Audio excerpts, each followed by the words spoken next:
તો સાબરકાંઠાથી સમાચાર છે। Ahmedabad Udaipur national highway block કરવામાં આવ્યો। પશુપાલકોએ નેશનલ હાઈવે પર ચક્કાજામ કર્યો। પોલીસે ગેસના સેલ છોડી પશુપાલકોને હટાવ્યા હતા। પશુપાલકો દ્વારા નેશનલ હાઈવે બ્લોક કરવામાં આવ્યો, ત્યારે પશુપાલકો દ્વારા હાઈવે પર પણ પથરાવ કરવામાં આવ્યો। અત્યાર સુધીમાં 60 જેટલા પશુપાલકોની અટકાયત કરવામાં આવી છે। समाचार साबरकांठाथी सामे आवी रह्या छे, ज्यां 70 उपरांत टीयर गैसना सेल छोड़वामां आव्या। पोलीस द्वारा टीयर गैसना सेल छोड़वामां आव्या। पशुपालकोए नेशनल हाईवे पर चक्काजाम कर्यो हतो, त्यारे पोलीसे गैसना सेल छोड़ी पशुपालकोने हटाव्या। पशुपालको द्वारा हाईवे पर पण पथराव करवामां आव्यो हतो।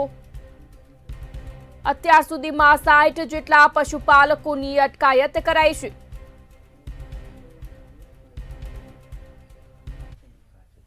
સાબર ડેરી દ્વારા જે સાબરકાંઠાના અરવલ્લીના જે પશુપાલકો જે પ્રભાવ ફેરફારના લીધે આજે વિરોધ પ્રદર્શન જોવા મળ્યું, તો કહી શકાય કે જે પ્રમાણે આજે સાબર ડેરીના જે સાબર ડેરી અરવલ્લી અને સાબરકાંઠાના જે પશુપાલક 3.5 લાખથી પશુપાલકો જે છે વિરોધ પ્રદર્શન કર્યો હતો, ત્યારબાદ સમગ્ર મામલો ઉગ્ર બન્યો હતો। ત્યારબાદ જે મામલો છે પોલીસે ઠારે પાડ્યો હતો, પથ્થરમારો ત્યારબાદ જે પોલીસે આખો મામલો કાબૂમાં લેવા માટે 70 થી વધુ ટીયર ગેસના સેલ છોડ્યા હતા। કહી શકાય એસપી, ડીવાયએસપી સહિત એસઓજી, એલસીબી સહિતની મોટી સંખ્યામાં હાલ તો પોલીસ કાફલો અહીંયા સાબર ડેરી ગોઠવવામાં આવ્યો। કહી શકાય કે જે પથ્થરમારામાં કહી શકાય દ્રશ્યો બતાવવાની કોશિશ કરી, જે પોલીસ વાન છે, પોલીસ વાનને પણ નુકસાન પહોંચવામાં આવી રહ્યું છે। ક્યાંક ને ક્યાંક જે કર્મચારીઓ છે, કર્મચારીઓને પણ પથ્થરમારામાં ઈજા થયા હતા। ત્યારબાદ હાલ તો પથ્થરમારા ત્યારબાદ પોલીસે આખો સમગ્ર મામલો હાલ તો પોલીસે કોર્ડન કરીને સમગ્ર મામલો ઠારે પાડ્યો હતો।